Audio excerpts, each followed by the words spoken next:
आपके भरोसे पर खरे उतरकर हमने पूरे किए हैं 3 साल।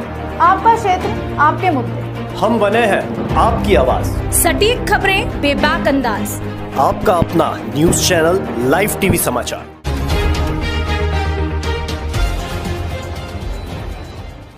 नमस्कार, मैं हूं कनुप्रिया सत्तन और आप देख रहे हैं लाइव टीवी समाचार। आइए नजर डालते हैं आज की कुछ खास खबरों। प्रसिद्ध कथावाचक श्री नमन कृष्ण महाराज जी ने कहा कि भागवत कथा मिटाती है जीवन की व्यथा। लालकुआं के मां अवंतिका मंदिर के प्रांगण में आयोजित श्रीमद् भागवत कथा के दौरान उन्होंने हमारे विशेष संवाददाता रमाकांत पंत से वार्ता की। आइए जानते हैं उन्होंने क्या कुछ कहा। भागवत कथाओं के मर्मज्ञ श्री नमन कृष्ण महाराज जी आज हमारे बीच में उपस्थित हैं, जो भागवत कथा किंकर के नाम से भी जिनकी ख्याति है और आपने उत्तराखंड सहित देश के अनेक क्षेत्रों में भागवत कथाओं का बेड़ा उठा करके सनातन धर्म की विराट ध्वज पताका फहराई है। इसी क्रम में आज लालकुआं के अवंतिका देवी मंदिर के प्रांगण में महाराज जी श्रीमद् भागवत कथा का शुभारंभ करने जा रहे हैं। गर्ग परिवार द्वारा आयोजित इस कथा को लेकर के समूचे क्षेत्र में विशेष उत्साह है और हम आपको सीधे लिए चलते हैं महाराज जी के पास और जानते हैं सबसे पहले कि भागवत कथा का क्या महत्व है महाराज जी से, और भागवत कथा क्यों करनी चाहिए। इससे संदर्भ में महाराज जी से मिलते हैं। महाराज जी, आपका बहुत बहुत स्वागत है और आपसे ये जानना चाहेंगे कि मानव के जीवन में श्रीमद् भागवत कथा का क्या महत्व है, भागवत कथा क्यों करनी चाहिए। बहुत धन्यवाद आपको। पूर्व काल में महाराज परीक्षित को सुखदेव भगवान ने श्रीमद् भागवत महापुराण कथा का श्रवण करा करके मोक्ष के निमित्त उपादान प्रदान प्रस्तुत किया।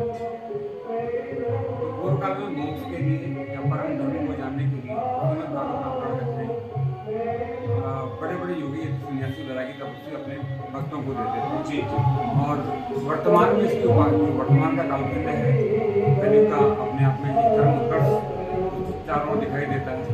संस्कृति का ह्रास हुआ, सनातन धर्म आप सिमट करके अपने बृहद भूभाग से लेकर के जो उसका पूरा क्षेत्र था अनंत पहाड़ी तक, वो सिमट करके 29% भूभाग रह गया है। और उसमें भी सनातन धर्म में भी जो अभी कथित हिंदू परिवार है जी, उसमें भी हिंदुत्व को मानने वाले कितने लोग शेष बचे हैं। ये सब एक बड़ी चिंता है और उस चिंता के निराकरण के लिए श्रीमद् भागवत कथा या इस प्रकार के जो सत्संग हैं वो सहायक सिद्ध हो सकते हैं। और इससे वर्तमान में इसका एक जागरण के धर्म जागरण के लिए उच्चतर मानवीय गुणों के विकास के लिए भागवत कथा का महत्व सर्वोपरि है। बहुत सुंदर बात गुरु जी आपने बताई कि मानवीय जागरण के लिए भागवत कथा सर्वोपरि है। आज आप लालकुआं की भूमि में हैं, यहाँ से कथा का शुभारंभ करने जा रहे हैं, तो स्थानीय जनमानस के नाम नमन कृष्ण महाराज जी का क्या रहेगा पैगाम। सर्वप्रथम धर्म है जो हमें हमारे भीतर मानवीय गुणों को प्रकट करता है। ये धर्म है जो हमें मानव बनाता है। हम मनुष्यता को यदि जीवित रखना चाहते हैं और भगवान के द्वारा बनाई गई सृष्टि को यदि हम इसी प्रकार प्रेमपूर्ण ढंग से बनाए रखना चाहते हैं तो धर्म का आश्रय लेना ही पड़ेगा। और भागवत धर्म है जिसमें भक्त है, एक मनुष्य के भीतर जिन गुणों की हम अपेक्षा करते हैं उन सब गुणों को प्रकट करने वाला ये भागवत महापुराण है। इसका आश्रय लेकर के न केवल अपने जीवन का कल्याण करें वरन हम आने वाली संतति को भी धर्म संस्कृति सभ्यता को हस्तांतरित कर सके। इसके लिए अधिक से अधिक संख्या में लोग आकर के इस कथा का श्रवण करें और अपनी नई पीढ़ी को भी इस ओर जागरूक करें कि वो धर्म का आश्रय लेकर के अपने भीतर मनोत्तर गुणों को प्राप्त कर सकते। बहुत सुंदर बात मुझे आपने बताई। इसके अलावा मुझे आपसे जानना चाहिए कि आप अब तक आप लगभग कितनी कथाएं कर चुके हैं और कौन कौन सी कथाएं करते हैं। ये मेरा 322 श्रीमद् अरे वाह, अच्छा, चलिए बहुत बहुत शुभकामनाएं आपको। इसके अतिरिक्त शिवपुराण और राम कथा मुझे मेरे गुरु परंपरा से प्राप्त हुई है। श्री राम कथा, शिवपुराण और श्रीमद् भागवत महापुराण कथा, उसमें भी श्रीमद् भागवत महापुराण कथा 322वीं है। तो ये उपलब्धि है मेरे लिए पिछले 18 वर्षों में।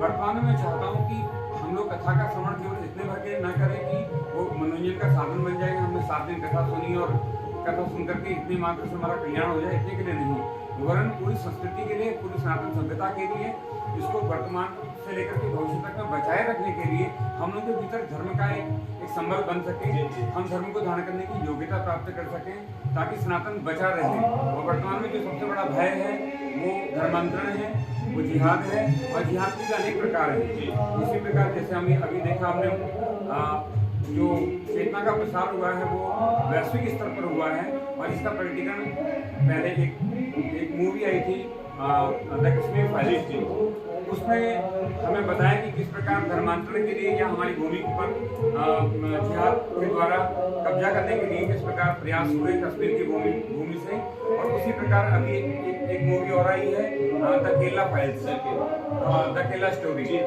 और उसमें बेटियों के लिए जो जिस प्रकार आया कि 32,000 कन्याओं का धर्मांतरण करा करके उनको जिहाद के द्वारा आईसिस के आतंकवादी बनाने तक के लिए ये सब पूरा नैरेटिव बढ़ा गया, और 32,000 कन्याएं कन्वर्टेड करके इस्लाम में धर्मांतरित करके उनको आतंकवादी बना दिया गया। और आज वो कन्याएं कहाँ हैं जिसकी कोई खबर नहीं है, जिसमें से 3 कन्याओं के बारे में कोई खबर नहीं है, और एक बेटी के बारे में पता चला कि वो अफगानिस्तान की जेल में बंदी है। तो ऐसे ही ये जो धर्मांतरण हुआ है उसका बड़ा कारण है कि हम अपने बच्चों को संस्कारित नहीं कर पाए। तो मैं माता पिताओं से अनुरोध करूंगा कि वो तो कथा में आते ही हैं, बूढ़े वृद्धजन तो कथा में आते ही हैं, अपने छोटे बच्चों को भी कथा में लेकर के आए। देखिए माँ सुनीति एक माँ हुई है जिसने अपने 5 वर्ष के बालक ध्रुव के अंतःकरण में भक्ति को प्रकट कर दिया। माँ हुई है जिसने अपने 5 वर्ष के बालक ध्रुव के अंतःकरण में भक्ति को प्रकट कर दिया। ऐसे ही 7 वर्ष के प्रहलाद जिनके भीतर उनकी माँ कयादू ने जबकि दैत्य में उत्पन्न हुई है तो भी भक्ति को प्रकट कर दिया। माँ वही है जो अपने बच्चे के अंतःकरण में भगवान की भक्ति माँ परम भगवती की भक्ति को प्रकट कर सके, वही माँ कहलाने की योग्य है। अन्यथा संतान की उत्पत्ति तो प्रत्येक जीव करता ही करता है। माँ का जो इतना बड़ा दैवी जो विभूति है माँ, वो जो जगत में कहलाई गई है वो केवल मनुष्यों में कहलाई गई है। उसमें माँ वही है, पुत्रवती युवती जग सोई, ये रामचरित मानस में तुलसीदास जी कहते हैं वही माँ कहलाने योग्य है जो अपने अंतःकरण में भगवान की भक्ति को प्रकट कर दे। तो मैं चाहता हूँ वर्तमान में माताओं से, पिताओं से, समाज के बड़े लोगों से कि वो छोटे छोटे बच्चों को कथा में लेकर के आए ताकि उनके अंतःकरण में भगवान की भक्ति को प्रकट किया जा सके। कि इतने के लिए श्रीमद् भागवत महापुराण कथाएं या इस प्रकार के जो सत्संग जो आयोजित होते हैं या नगर के जो प्रबोधन को आयोजित कराते हैं, वास्तव में वही लोग समाज की वास्तव में सेवा कर रहे हैं। आप भी अपने घर में संस्कारों का उदय कर सके, इतने के लिए भागवत कथा का आश्रय है। बहुत सुंदर बात महाराज जी आपने कही। आप थे नमन कृष्ण महाराज जी, और नमन कृष्ण महाराज जी के साथ मैं रमाकांत पंत। धन्यवाद।